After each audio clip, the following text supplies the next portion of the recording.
Now, does anybody see something that says the meeting is being recorded? Okay, good.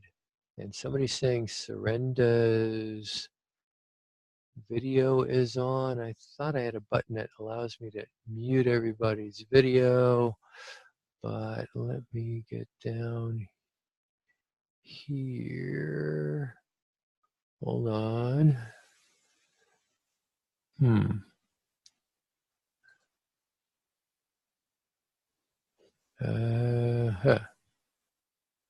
Okay, I'm not sure what's going on there, but okay, we've got, I think we have Serenda muted there and video's off.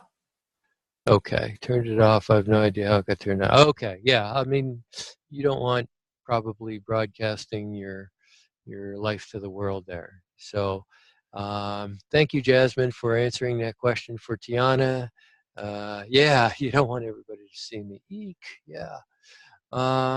Okay, so we are recording, and I kind of keep track of the chat area. So if you do have a question or need me to clarify something, type something in the chat area, and I try to answer that right away. So let's just go over a couple of. Let's see. No clue what my name's. Okay. That's okay. Everybody should be anonymous here, anyways. But okay, let me just show you some guidelines here. Just as a reminder, your comments aren't anonymous, so good judgment should be used. Telling the whole world that your girlfriend is pregnant is probably not a good idea right here. Yeah, the session is being recorded for others to view later, and also, like I said, it will be posted, I guess, for public viewing if they want to on YouTube. So what we say here is going out to the world. So we want to be real, use good judgment. Thank you for, let me see if I can, I see somebody put a, oops, Moses, where are you here?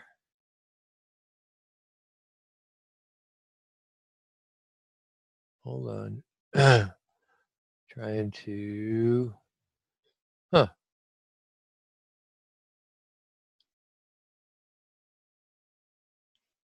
I'm just trying to see, somebody mentioned Moses' videos on, but I have it muted here on my screen, so I'm not sure exactly what's going on with that. So, okay. Yes. Oh, and at the bottom, if you're viewing this as a recording, you won't be able to use the poll, of course, or the chat area, and you won't see the poll. Those of us who are here live will have a pop-up screen that allows us to vote for our favorite answer, and I'll show the results of that to the people who are live, but I'll read it for the benefit of those who are viewing this as a recording, so that you can kind of see where everybody else answered and compare maybe your own answer. So like I say on the screen here, if you're viewing this as a recording, you'll need to record your answers on paper, or just kind of keep it in your head, and because the poll won't work for you. It won't even appear for you. So we're going to take a look at a first question from Chapter 1. So the goal of psychology that is most concerned with using psychological knowledge to bring about desirable behavioral outcomes is, and let me show you what the poll looks like here. You should have had a poll. Oops, here it is.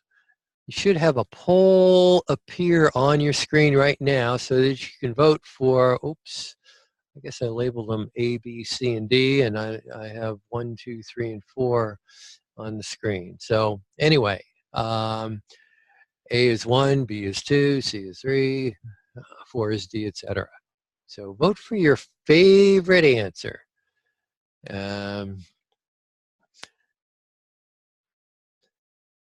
So we have a couple of people, and remember, your answers here are confidential or anonymous. I mean, nobody's going to see how any particular person answered. So I usually let it go for about a minute or so, just so people get a chance to register their favorite choice. As of now, we have about 17, 18, 20 out of 38 have voted. So we'll kind of keep it going for a few more minutes here. I think at the first lecture I mentioned that there are 4 activities of psychology, and they're listed here, but which one is concerned with trying to use knowledge to bring about desirable behavioral outcomes for people? So I am going to, let's see, we have 23 out of 39 have answered, so I'm going to show the poll to you. I'm going to end the poll and then show it. And you should be able to see the results there. And 50% of you voted for number 4, which is in fact the correct answer. Let's see. Yeah, I know the answers are A3, but the screen shows numbers. So Zach, 1 is A, 2 is B, 3 is C, 4 is D, etc. I kind of screwed that up a little bit when I set things up. Tiana, no, these questions, these exact questions are not going to be on the test. Yeah, and I see Moses still can't hear anything. Hold on a second.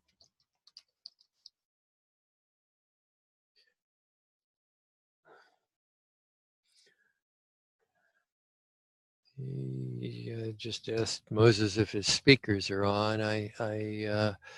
It's something on Moses's end there that's messing things up, but I have no idea what his computer is, or if he's using a cell phone, mobile, or what. So sorry, Moses, I'm limited in how I can help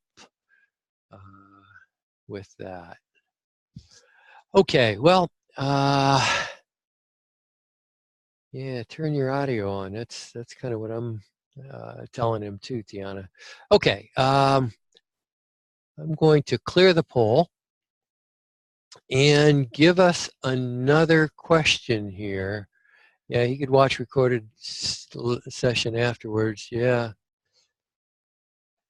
Yeah, my audio is running through my my headphones here, so it's working okay for me. Okay, let's look at another question. You read in a newspaper that the oldest living person in the world was born in 1879. This strikes you as a coincidence because that is the year in which historians say that what? Modern experimental psychology was born, Wilhelm Wundt was born, psychologists defined the soul, or the behaviorist movement began. So what happened in 1879? What do you think? I see a couple people have answered already. And looks like we've done sort of a 50-50 in a way. So far, nobody's answered. Oops, as soon as I say something, somebody makes a liar out of me.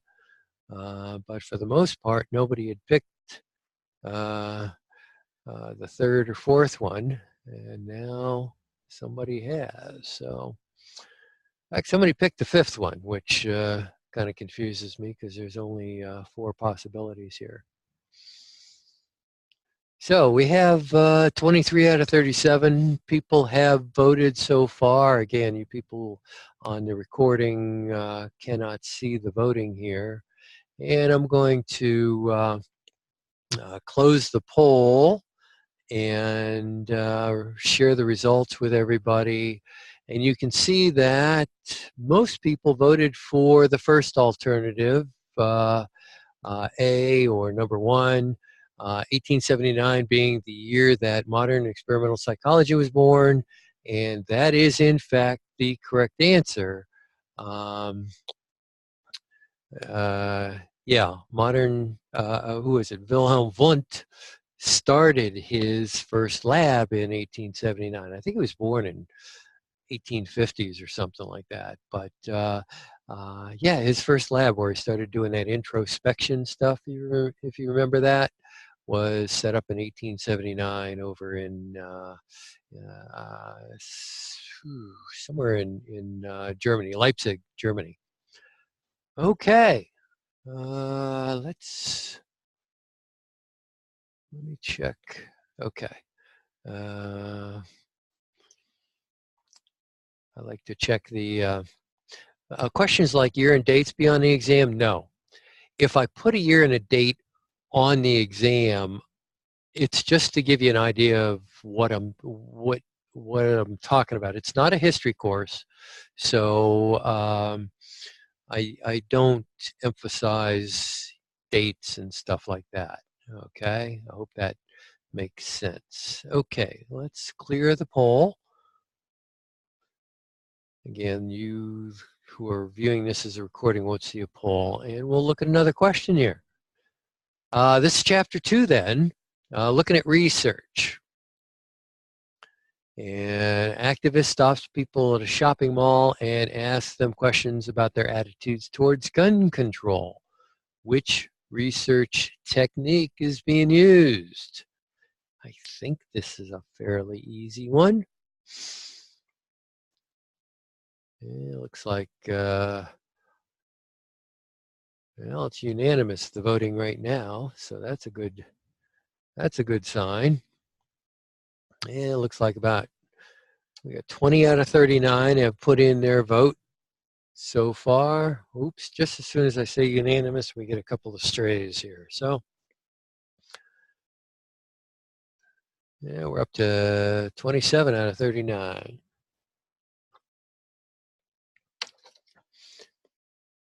And if you remember, all of these alternatives are forms of research methods that um, psychologists use or researchers use, let's say. Okay, well, I'll tell you what, I'm going to, we have 29 out of 39 have put in a vote, so I'm going to end the poll and share the results with you. And as you can see, 83% went for the first alternative, the survey, and that is, in fact, as you can see, the correct answer. Case study that was, Freud looking at the people who came in through the doors for counseling. Naturalistic observation is watching things in their natural environment. An experiment. We'll take a little closer look at an experiment in a few minutes here, I think. So let me clear the answers. Again, like I said, I'm checking the chat area to see if there's any questions on anything. And unfortunately, for those of you viewing this as a recording, you really can't see that or use the chat area. So, okay, let's look at another question here. Correlations. This is something you're going to want to know something about. Which of the following correlation coefficients expresses the strongest relationship between two variables? Is it negative 0.79, 0.32, 0.10, negative 0.90? Which one of those correlation coefficients is showing the strongest relationship between two variables? Anybody remember that one? Looks like, what do we have? 15 out of 39 people think 39 is the highest number of attendees I've had so far. So congratulations to yourselves. A lot of you showed up here tonight, took some time out to get ready for the exam. And we're up to about 26 out of 39. Yeah, either that or you guys have a very boring life and this is the most excitement of your Sunday night, which I pity you if that's the case.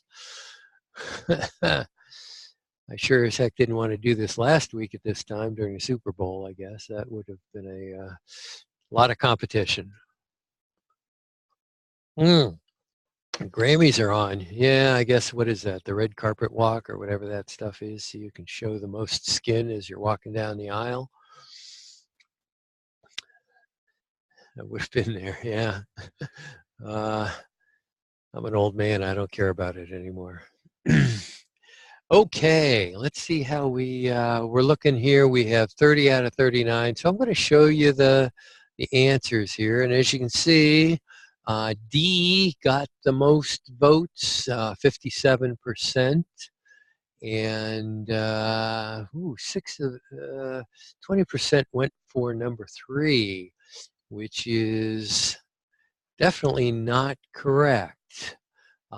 Anybody remember what the strongest, I'm sorry, let me share the results, sorry. There's the results, thanks Tiana. Now you can see that 57% went for number 4, and that is in fact the correct answer, but Surrenda, closer to 1 or -1, that's the strongest. And of all of these that are on the screen there, what's the weakest one? What's the weakest relationship, weakest coefficient? Yeah, actually, yeah, the 0.10, number 3. The closer you get to 0, remember that U-shaped curve that I showed on the board? The closer you get to 0, it's like, what is that? What did I say? Your shoe size and your intelligence. A correlation between those two would be about 0. Why is it minus 0.90? Well, when we're looking at the strength, in fact, I'm hoping my my pointer shows up, my cursor shows up here. When we're looking at the strength of a relationship,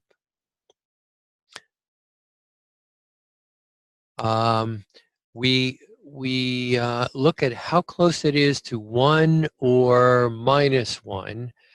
And actually, the sign here doesn't matter quite so much.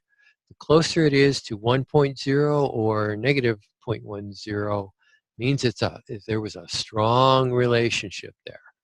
And in this case, the correlation coefficient -0.90 is the closest of all of these to 1 or -1. So that's why it's showing the strongest relationship to between two variables. I hope that made sense. How long is the review? Usually about an hour. Okay. Let me relaunch the poll. You might even be able to catch part of the Grammys. Okay. Relaunch the poll here, and I'll give you another question here. There we go. This is an important question. The only research method that can be used to draw a cause and effect relationship between two variables is what?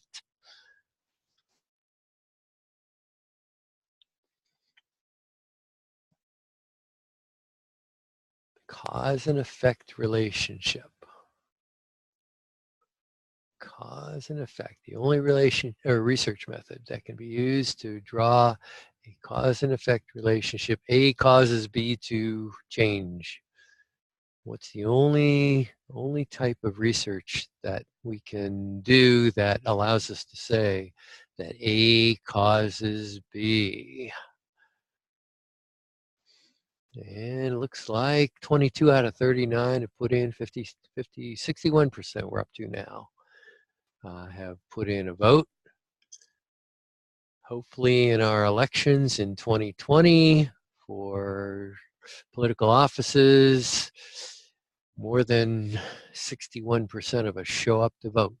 So we're up to actually 74% have voted. So I'm going to show you the poll here, share the results. As you can see, 77% of you voted for number 3, which is, in fact, the correct answer.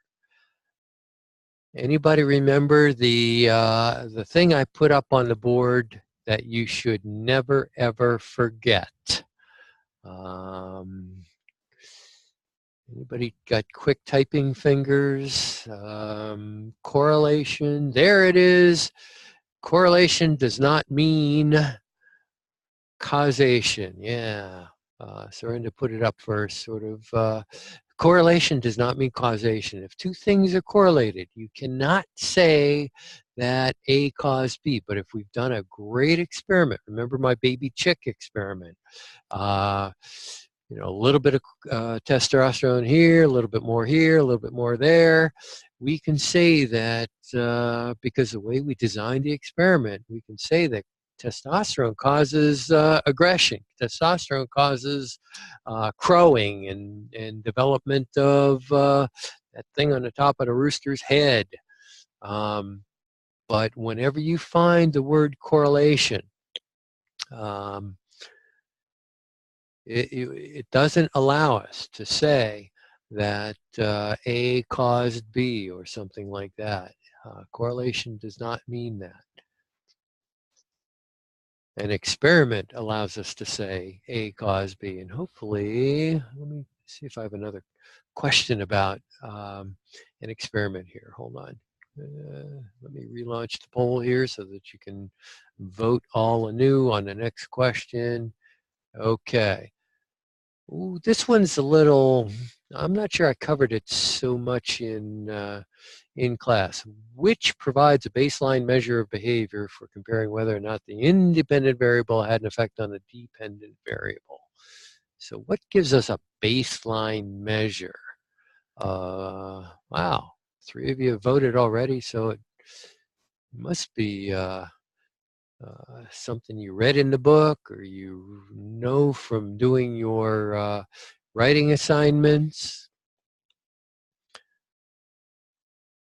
We're up to about 16 people have voted here, almost approaching 50%. And one more person and we'll be at 50% of the 39. There we go. We're at 51% with somebody voting here. So what provides a baseline measure of behavior for comparing whether or not the independent variable had an effect on the dependent variable? I think in my baby chick experiment, I kind of described maybe one of the groups we give saline solution to, no testosterone at all. That's sort of what this group might kind of be that I'm looking for in this question here. So it looks like 25, we're up to 70%. So I'm going to end the poll and 28 people vote. Let me share the results with you. And as you can see, most of you, 64%, voted for the second alternative there, the control group. And that is the correct answer. Control group really gets no treatment at all. And so, you know, people might, people might just get better on their own, or people might just grow on their own. So a control group gets no treatment, and we then compare that control group to the people getting testosterone or other things. And who remembers what is, I mean, in the question here, we have an independent variable and a dependent variable. What's the variable that the researcher measures? What's the name of that variable, the one that gets measured? Yeah, okay, good. Dependent variable. I think Jay might be the person, but yeah, placebo group kind of is a control group. They're getting something fake. They're not getting a real treatment. The independent variable is the one that the experimenter changes things between the groups. I changed the amount of testosterone between the groups, between the little baby chicks way back when I was in high school. And that was the independent variable. So you probably want to know the difference between those two. And anybody remember that you're allowed to bring in a certain size card with handwritten notes? You might want to put that on your handwritten notes, which one's a dependent and or what the dependent variable is compared to the independent variable, what that is too. Okay. Still keep an eye on that chat area there. And giving you a new poll. Let me see if I have something else from chapter 2 here. This one's just for fun. People usually, this is Valentine's week, isn't it? People usually fall in love with someone very different from themselves. In other words, opposites attract. What do you think? This one's not on the test. Don't freak out over it. This was just to break up a little bit of the, if this is monotonous already, hopefully this is just a little bit of fun here. So what do you think? We're not going to spend too much time on this one, but looks like we got a bunch of votes in here, up to 64%. You guys are real quick on the draw on this. So I'm going to end the poll and let you see how people have voted. And as you can see, 73% said true, opposites attract. And interestingly enough, correct answer is false. My wife is a social worker. I'm a psychologist. Think about it this way. Goth and country, where are they going to meet? You know, we tend to get attracted to people who we meet. And we kind of hang out in the same circles and stuff like that. And I think you'd be surprised to find that people are actually more similar than different when it comes down to falling in love. So, okay, let me, I think I might have another just fun one here, just for the heck of it. I'm not sure. Yeah, it's an optical illusion when the moon appears larger on the horizon than it does when it is direct overhead. What do you think about that one?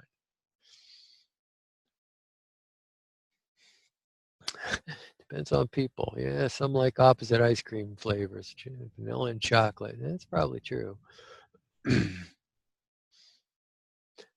How did we get E as an answer for this question?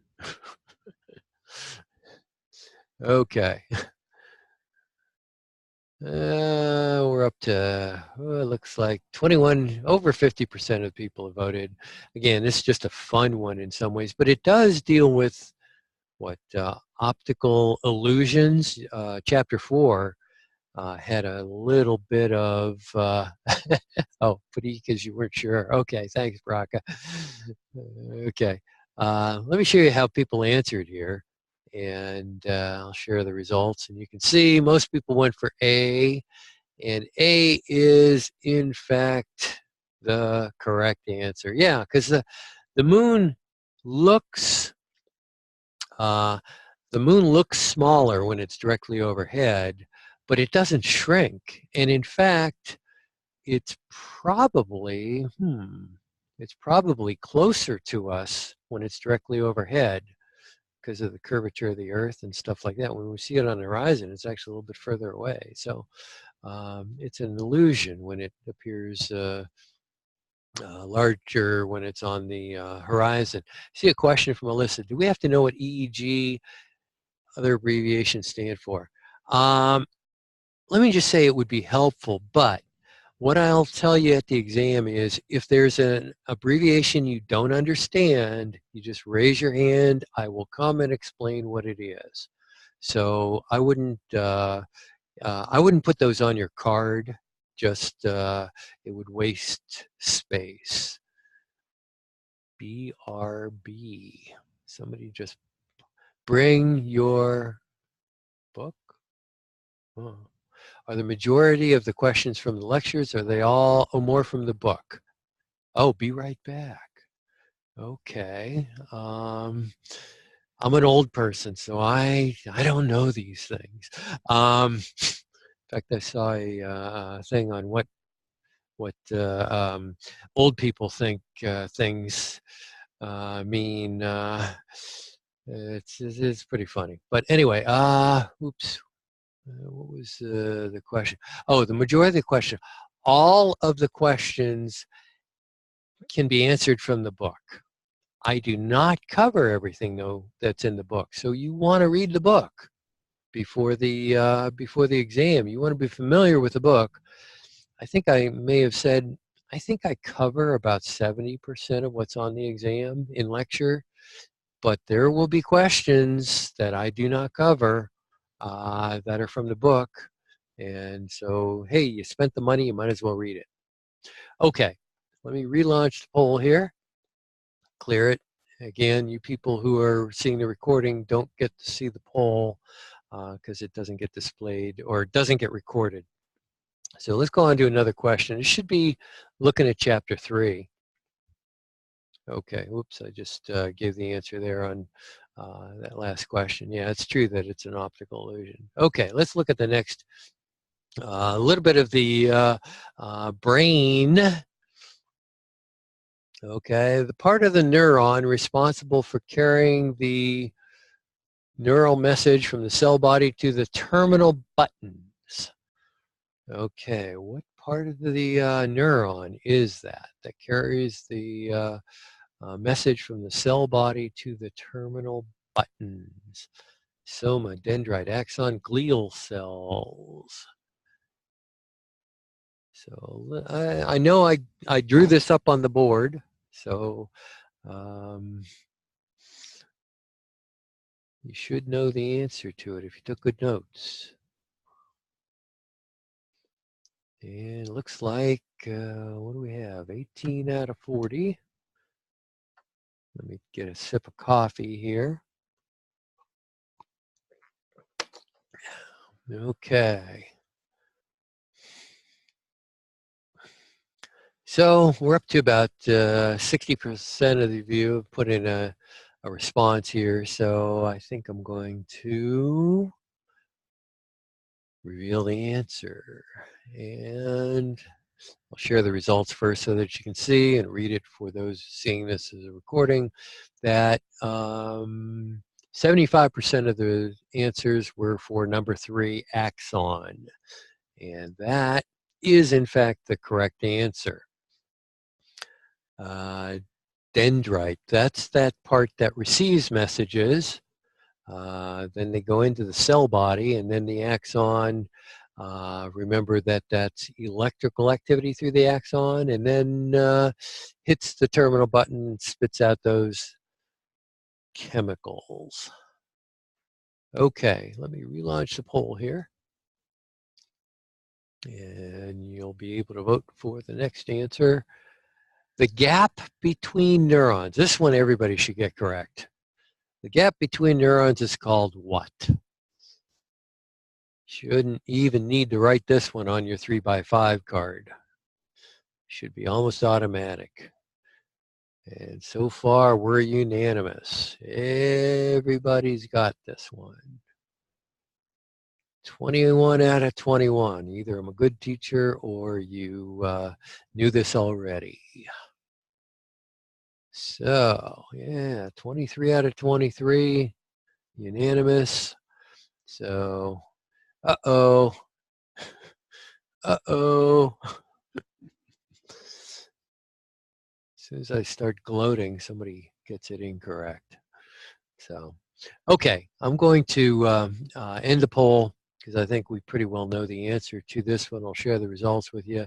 As you can see, 96% of the people said number one, synapse, and one person said axon terminal, which really isn't anything really.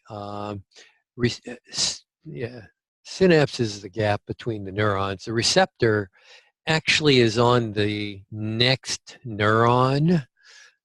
Threshold, I think, deals with chapter 4, and axon terminal actually is kind of a, I call it a bogus term, something I made up. So don't answer axon terminal. I think I called them terminal buttons, though. Okay, let's take a look at another question here then. Again, oops, I'm seeing 2 new messages. Oops, synapse, your poll closed. Yeah, I closed it there. Okay, so let's see. We should be open for a new poll, and we need a new question. And I think this one, I was having some fun. What can I say?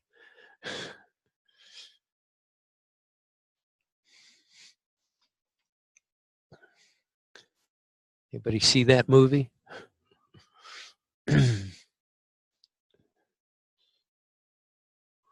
So, yeah, messages are carried across the synapses by what? Across the synapses. And we got a little bit of a split here. This one, well, this one's important to know, I think. And what do we have? 67% of you out there have answered. In fact, we're up to 40 people being here. So I'll give it about 5 more seconds. And then I'll close the poll and show you how people answered here. So here we go, and share the results. And as you can see on your screen, what is that? 83% chose D, neurotransmitters, and about 17% chose number 3, electrical charges, the correct answer being neurotransmitters. And you might want to remember that those neurotransmitters carry the messages between neurons across that synapse. And I think there were a couple specific ones that I mentioned. Yeah, it's not, the electrical charge is only inside the neuron. Between the neurons, though, neurotransmitters start traveling between the neurons. Some of them stay in the synapse, some of them get sucked back in through reuptake, some of them get received by the next dendrites of the next neuron. So yeah, neurotransmitters. Okay, let's relaunch, give you a new poll, and let's see how we're doing here. Let me give you a new question. This section of the nervous system is responsible for calming the body after a stressful response. So which part of the nervous system brings you calm? This should be sort of a 50-50. If I were you and I had my BS detector on, I'd probably rule out the second one and the fourth one, leaving a choice between the first one and the third one, which seems to be the pattern that people are following here. Yeah, it looks like over 50% of you have put in a choice already.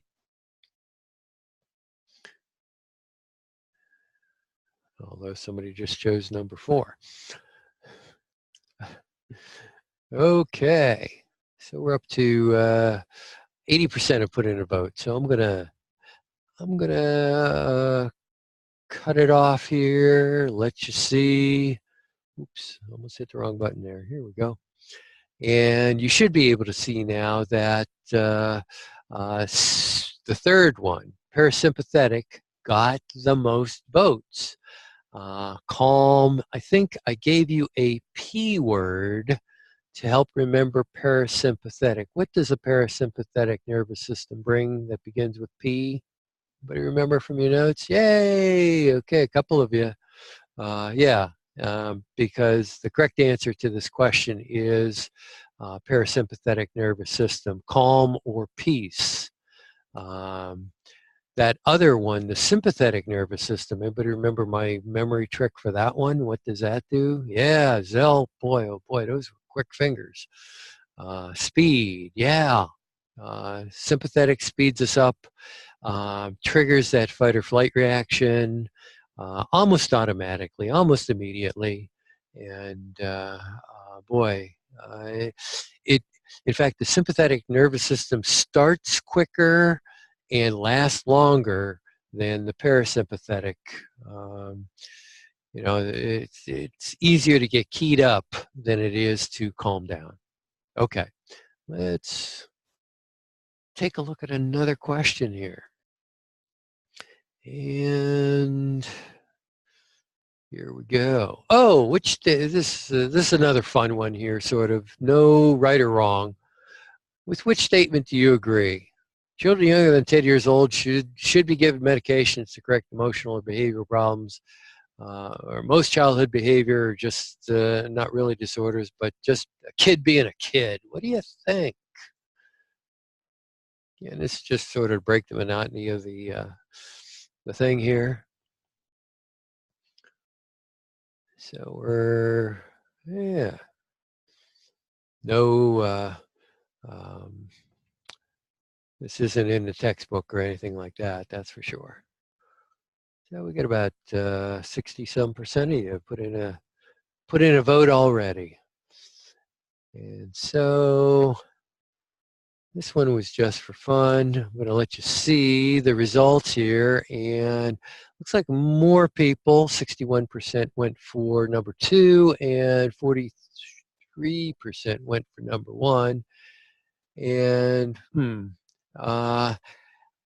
you know, either one of them is probably accurate. But I think there is over-prescribing of medication for kids under 10. I think there are some kids under 10 who need it, though, but certainly not as many as are getting their hands on Ritalin and all that other stuff. It's unfortunate.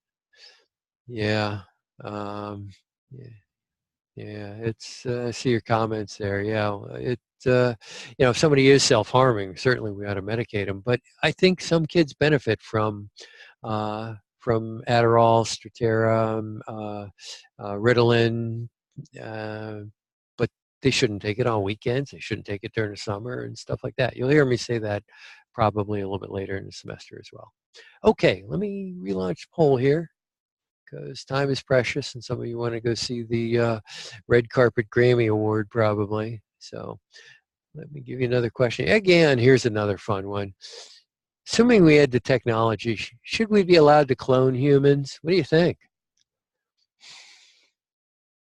In fact, I think there's a Chinese scientist who got in trouble for genetically engineering a child in China.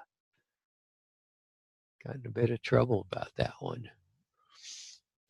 So we're up to 29 out of 40 voted. That's 70-some%. So I'm going to end the poll just because this one isn't it's not on the exam, but 87% of you said no. And I would tend to agree, because even a clone is not going to be identical to the original, let's say. And we see this in identical twins. They're not the same, even though they're carbon copies, exact DNA copies of each other. Children of the New World, interesting read. Okay. What was it? I'm thinking 1984, but I think that was about something else. Okay, let's move on into the home stretch of chapter 4, where we talked I guess last week we covered this very quickly in one class, sensation and perception.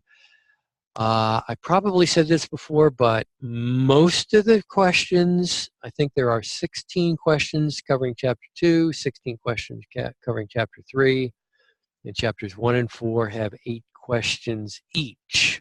So there are still questions about Chapters 1 and Chapters 4. Let me give you a new clean poll here to vote with.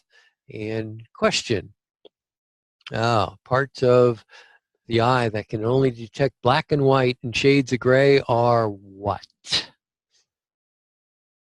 What are the parts of the eye that can only detect black and white shades of gray, and they function in low light? I think this is a pretty easy 50-50. You can knock out number 3 and number 4 pretty easily, I think. And it's a choice then between number 1 or number 2. And it looks like we have 77%, 80% we're at. People put in a vote already. So I'm going to end the poll and share the results. And as you can see, 85% of you picked the second alternative there, the rods. And in fact, that is correct. Cones are for what? Anybody want to type that one in? Yeah, Tony, you were the quickest one there. Cones are for color, and they're located, they're located, Kimberly put it in there, in the center of the retina. And the rods are somewhat on the outside. And remember, there's that blind spot where there's neither rods nor cones. There's that optic nerve that goes off to the, where does that go to? The bristle or something like that? Actually, it goes to the occipital lobe at the back of your head. That's where that optic nerve goes. So, okay, let me give you a fresh poll here. And we'll take a look at another question. Here we go. Oh, geez. Okay. Well, this one should be a gimme, as we call it in golf. You're 6 inches away from the cup. Oh, no. The blank is loaded. The blank is located at the rear of the eye and transforms lights into patterns that we can see. Huh. That's kind of interesting. At least nobody's picking the bristle. Okay. That's a good thing. Do we have to know diagrams, such as knowing, identifying what an axon body whole thing looks like? No. This isn't a neuroanatomy course.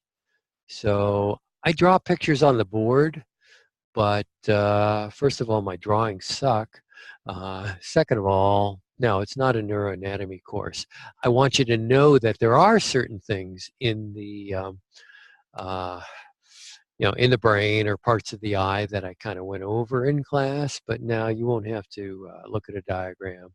That's for if you're a nursing major, an A&P, is it Bio 121 or something like that? You're going to get that question there. So anyway,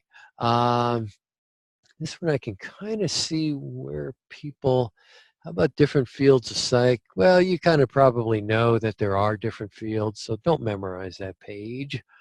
I don't think it's necessary. I think I just put some general kinds of things up on the board about different fields of psych, and maybe that's all you need to know.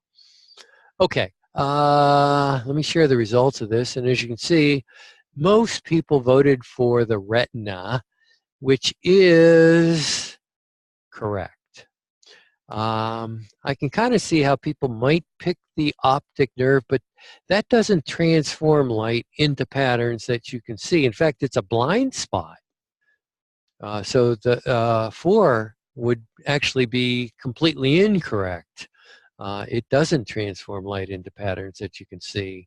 Remember the page 97 in your text, it shows you that when something falls onto your optic nerve, this number 4 here, you can't see it at all. And so you're technically blind at that spot. Okay, retina rear. Yeah, I think that's a good good way of remembering it, Kathleen. Yeah. Will there be questions about the history of psych? Yeah, there's probably some questions about the history of psych, because that's pretty much what chapter 1's about. So yeah, and I'll say it again, but PowerPoints that I have posted on D2L are good review materials, and the link to the publisher's website for it says it's for edition 11 of the textbook, but it still covers our textbook, and there are flashcards and other practice materials there. Okay, let's see if I have another question here. I kind of forget myself. Oh no, here's my other question. What other questions do you guys have? Now that you got me here, looks like we're right at about 7 o'clock here. What other questions do you guys have that I can answer? I'm looking at the chat area here, and this is your chance to ask me to clarify anything. Yeah, it's up to you. So I'm still kind of monitoring that chat area, not seeing how many questions are going to be from each chapter. 8 from chapter 1, 16 from chapter 2, I think 16 from chapter 3, and 8 from chapter 4. So chapters 2 and 3 are big. Book went into a lot of depth on the parts of the brain and eye. We'll have to know specific parts and functions other than the ones I went over in class. I would say the ones I went over in class are the ones I wanted to stress. People who skipped class on the days where I covered chapter 3 are going to try to memorize all of chapter 3, but if you're wise, you don't try to memorize all of chapter 3. You kind of look at what I highlighted. Now, sorry about coughing into your ear. Anyway,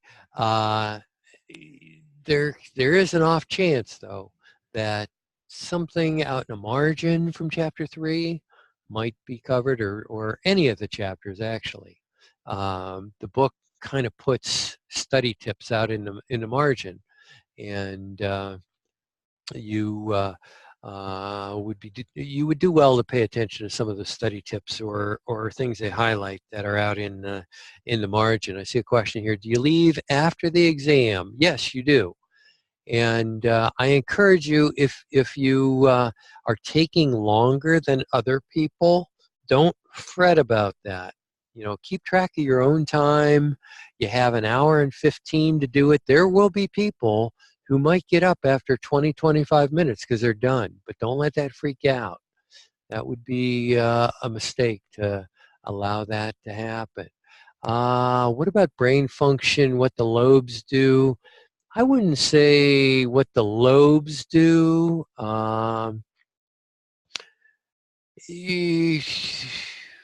Again, I think I covered some of the major brain parts. I put that into your notes. I put that up on the board. SSRI, selective serotonin reuptake inhibitors. Kind of probably want to pay attention to serotonin a little bit. A couple of the neurotransmitters I highly emphasized. You might want to know what they're involved with. Sensory adaptation, well, you already know that, it sounds like, by heart. So, and perception questions, well, yeah, you might want to know something about that. Are all the questions going to be formatted in the same way these questions were? I try not, see the way the one is still on the screen here. I try not to put a fill in a blank question because I think they're confusing to understand. Usually I put the answer at the end, although I'm not 100% sure that's how all of them are. But most of the time, I try not to. Yeah, if you look at this, see how this is in the middle of the sentence. And I just don't like that as a format. So most of the time at the tail end of the question will be where the answer is going to be put in. Will I still be posting this online later tonight? Yes, Abby, I will. It takes my computer about an hour to convert it to MP4 format, and then it takes me a while to upload to YouTube. Depends on how busy YouTube is. So we're getting done a little bit after 7. So usually around 9, I will send a link to your Hawkmail when it is officially posted to YouTube, and you can click on that link to view the recording of the video or recording of the review session. You can actually use your slider at the bottom of the YouTube to advance if you want to, or whatever you want to do with that too. Okay, got a couple new messages here. Let me, do we need to know Weber's law ratio? No, I don't think the ratio itself, but geez, you want to know, he studied, what was that? Differential, what is that? Difference threshold, I guess he called it, something like that. Or sometimes it's called just noticeable difference. But there's a ratio for any one of our senses, depending on how strong, what is it, the original stimulus was. Yeah, schizophrenia, Alzheimer's, Parkinson's, those, Lubna, in your notes, I related them to neurotransmitters, and you might want to know a little bit about that. Wow, I see something from Moses. Moses, can you hear me? I'm just kind of curious if you were able to finally get your audio working. I see a can I with an asterisk there from Moses. He's trying to part the, what was that, the Red Sea and hear us, but Moses is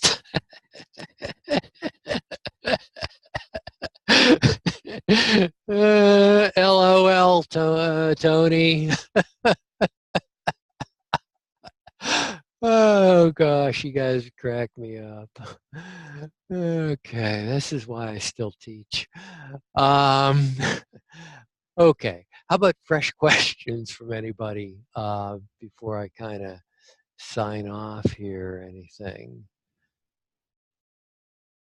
Okay, let me just, what's going on here? Oh, I know what it is. Okay. Might have asked already. Parts of the brain. Well, what was in the, what was on the board, I would say. Yeah, I hope this has been helpful for you guys. Let me, no, draw, there we go. Oops. There we go. I hope it's been helpful for you. Yeah, are the questions more application of the concepts? Yes, they are actually. Wait, so if there's 8 from chapter 1, 16, Tiana, I could have added wrong, okay? But in general, those are the ratios of where the questions come from. Guido, if the class is canceled on Tuesday or even tomorrow, if class is canceled on Monday, like I said, some of you are from different days, but I'll reschedule for a later date, yeah. And I'll probably send out an email. If for some reason would not finish in the amount of time, are we able to stay to finish? I think you'll be surprised that you'll have plenty of time. I really do. I, on occasion, have held out the next class a few minutes out in the hallway to allow people to finish up. And they're usually pretty understanding. I'm sure you've run into that with other classes too, where somebody's just finished up a test and you just gotta wait out in the hallway until professor allows you in. So I will do that within reason. I mean, I can't hold somebody out for 2 hours, You can't have 2 hours sitting in the classroom for the exam, but you'll be surprised. 75 minutes will be plenty of time, I think, to be able to complete the exam. Okay, I think I'm going to sign off and start converting this video, and I will see you guys at the exam. Have a wonderful night. Watch the Grammys if you're so inclined. If you want to email questions, you can. Yes, I'll be checking email. So I'll be doing this for each exam. So I'll see you at the exam. Bye-bye.